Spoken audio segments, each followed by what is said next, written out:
We continue now at the top of Daf Chafam and Beis in Maseches Moed Katan. This is Moed Katan Daf 20b. The Gemara here is continuing the discussion between Rav and Rabbi Chia. So Rabbi Chia asked Rav, he said, is your father alive still? So Amar Le, so Rav responded to him, Imo Kayemes. Rashi over here explains, Amar Le Imo Kayemes Beloshan She'elo.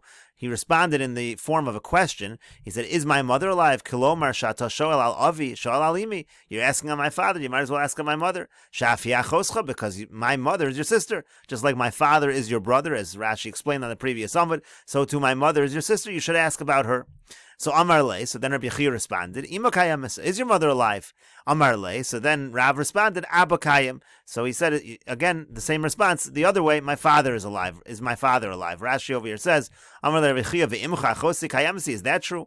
Is the mother alive? Amar Le Rav, Abba Kayem. So Rav said back, is my father alive? Adayin lo hashavti cholav. I haven't answered you about my father yet. Umemei lo haven. The point over here is he didn't want to say it explicitly, but Rabbi Chia therefore understood that both Rav's mother and father had died. V'yeshom himself have a slightly different explanation of the conversation here. Benichusa hayarav meshivo. Rav would always answer not as a question, but he was answering a different thing. Al masha eno shol. He answered on something which wasn't asked. Kadesha yavin min haklal. That way he'd understand.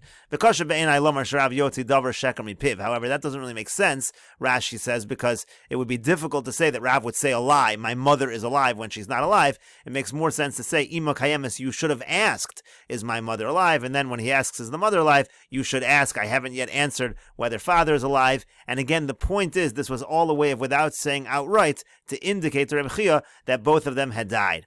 So then the Gemara continues, Amar Le, so now Rabbi Chia said L'Shameh to his servant, Chalotz li minolai, so take off my shoes. Rashi over here says, L'Sabel al achi v'achosa, I have to mourn over my brother and my sister. Again, Rav's parents were also the brother and sister of Rabbi Chia. Rabbi Chia continues to his attendant, V'holech acharei kelai lebeis hamerchatz, and bring after me my clothing to the bathhouse. And the Gemara says, Shma mina to lo shma mina. You see from the story three things. Number one, Avil also benilas sandal. First, you see that a mourner is not allowed to wear shoes. That's why he immediately removed his shoes.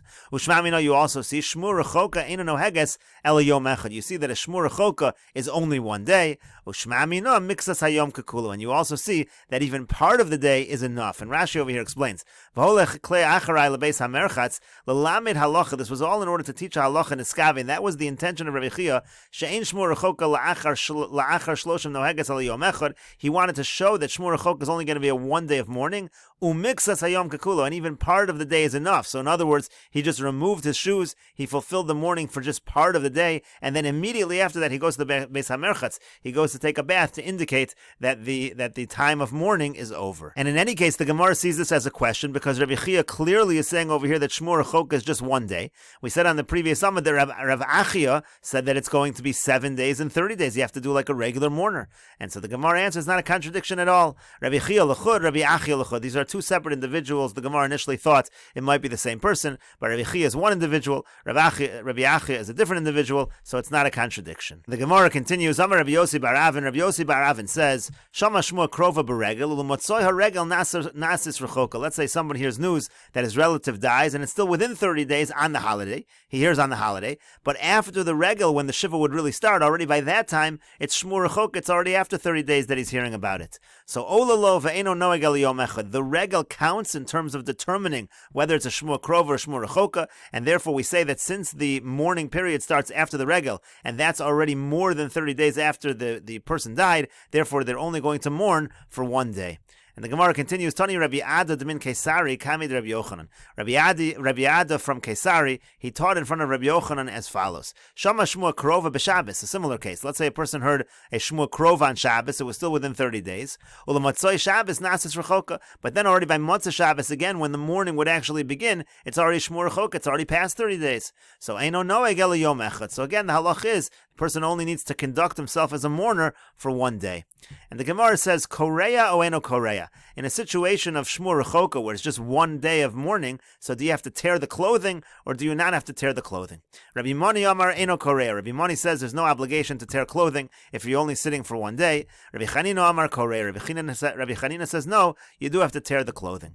Amar le Rabbi Moni le Rabbi Chanina. So Rabbi Moni said to Rabbi Chanina, B'shalama l'didi da'amin eno Korea. It's good according to me, who says he doesn't doesn't tear his clothing. Hainu deloika avelos shiva makes sense. There's no 7 days of mourning, and kriya goes hand in hand with 7 days of mourning with sitting shiva. If there's no shiva, there's no kriya. But according to you, you say that you do tear the clothing. Is there such a thing as kriya without sitting shiva? So the Gemara says velo, but is there not such a thing as kriya without shiva? What kind of question is that? Of course there's kriya without shiva. We'll prove it. But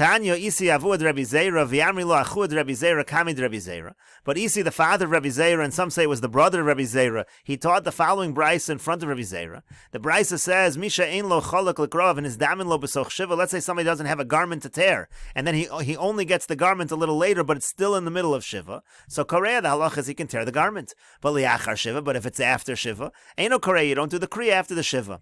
And ani Rabbi Zera basrei, Rabbi Zera, when he heard this brisa, he answered as follows: B'amed dvarim amurim b'chamisha meisei mitzvah. That's only true by 5 of the relatives. Aval al aviv v'alima, but when it comes to a person's father and mother, korea v'holachi, even do kriya after shiva. So the Gemara here is asking, what kind of question is this that you can't do kriya outside of shiva? On the contrary, we see clearly from this story with Rabbi Zera that on the father and mother, at least you can do kriya outside of shiva.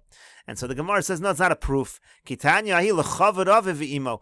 brisa says that you're allowed to tear kriya on the father and the mother outside of shiva, that's only for the honor of the father and mother. It's not really as part of the halachas of mourning. It's just for their kavod. Therefore, in reality, it is true. If you're outside of shiva, if there's no shiva, there's really no halachas of kriya. The Gemara continues, Tanu Rabbanon, the rabbis taught, Kol ha'omur beparshas kohanim shekohen mitami lohen. All of the relatives that are listed by the kohanim, that a kohen is normally not allowed to become tameh, but he's allowed to become tameh for those relatives. So avel mesabel alein. So those are the relatives that are considered the close relatives that a person has to mourn over them.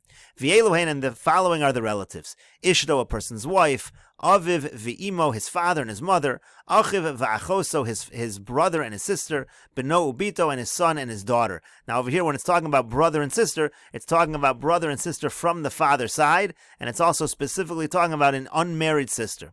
So hosifu alein, but then they added on them the following, even though the following are not people that the kohanim are allowed to become tameh to, but they added them on in terms of the halachas of avelos, the following relatives: Achiv v'achoso habesula me'imo, even the brother and the unmarried sister from the mother's side; v'achoso nesu, and even the married sister, bein me'avav bein me'imo, whether it's the sister from the father's side, a married sister, or whether it's the married sister from the mother's side. Now the brisa continues. Just like you have to mourn over these relatives, you also have to mourn over, let's say, their relatives. So let's say, for example, you have to mourn over your father. So if the father would have to mourn over his own father, so that's your grandfather, so you have to mourn over the grandfather as well. That's shniyim shalem, meaning somebody who is a direct relative, anyone who that person is a direct relative to, that's who you'd have to mourn over as well. Rabbi Shimon ben Elazar says, Eino misabel ela al ben beno v'al avi aviv. When we're talking about shniyim, it only applies to 2 cases. If you have the son of his son or the father of his father, but all other situations where you have a close relative's close relative, you don't have to mourn in that case. The Chachamim say, Kol shemisabel olav misabel imo. Anyone who's a close enough relative that you'd mourn over that individual, you also have to mourn along with that individual. Now that sounds exactly the same as Rabbi Akiva. The point is, not only do you have to mourn for a close direct relative, you also have to mourn for a close relative of that close relative. So that's what the Gemara asks. Chachamim hainu Tanakama. The Chachamim is identical to the position of Rabbi Akiva, which was the Tanakama. Rabbi Akiva was the Tanakama, the first Tana of the Brisa.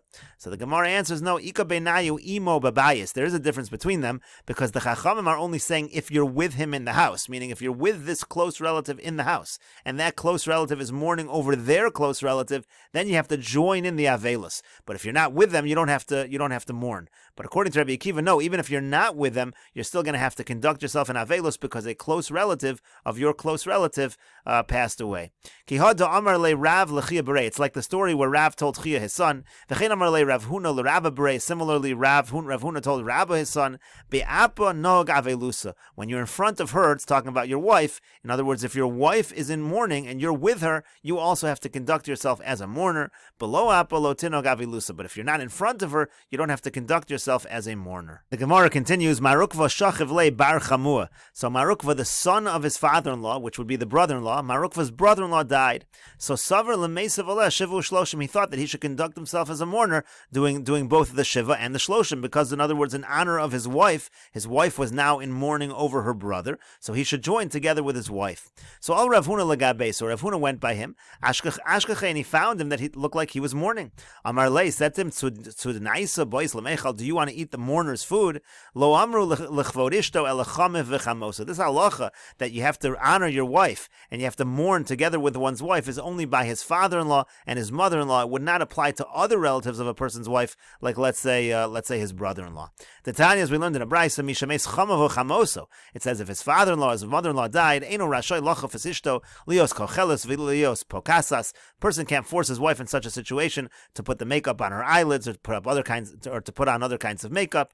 Ela Kofa Mita. So rather, he has to turn over his bed. V'Noeg Ima Avelis. He has to conduct himself together with her as a mourner. V'Cheini, and similarly by her, Shemes Chamel Chamosa. Let's say her father-in-law or her mother-in-law dies. Eino Rasha Lios Kocheles V'Lios Pokasas. She's not supposed to, or she's not permitted to put on the eye makeup and to put on the other kinds of makeup. Ela Kofa Mitaso V'Noheges Imo Avelos. Rather, she has to turn over her bed. She has to conduct herself together with her husband, with him as a mourner. So again, you see, by the father-in-law and by the mother-in-law, the spouses have to conduct themselves in Avelis as well. But we have another brisa that says,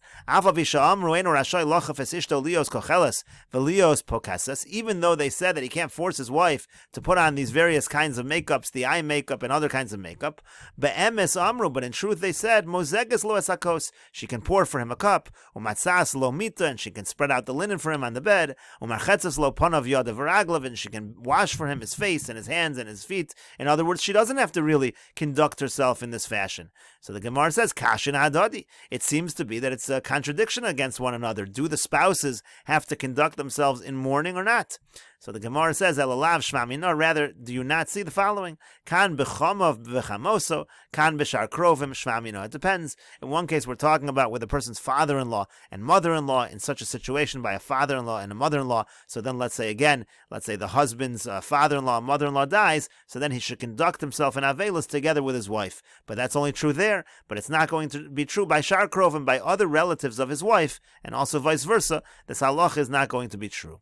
And the Gemara continues, Tanya Namihachi, we have a brisa like this that supports this as well. Lo amru l'chavod ishto ela chamev v'chamoso bilvad. This halacha of being in mourning l'chavod ishto, for the respect, for the honor of a person's wife, is only true by his father-in-law and his mother-in-law, not by the other relatives. And the Gemara continues, Ameimar shachiv le bar berei, Ameimar, so the son of his son died, meaning his grandson died, so karei lave, so he tore his clothing over it, he conducted himself as if he was in mourning. Asabrei, then when his son came, so karabiape, then he tore again in front of his son, out of respect for his son. Idkar demyushivkar. Then he remembered that he had torn his clothing while he was sitting.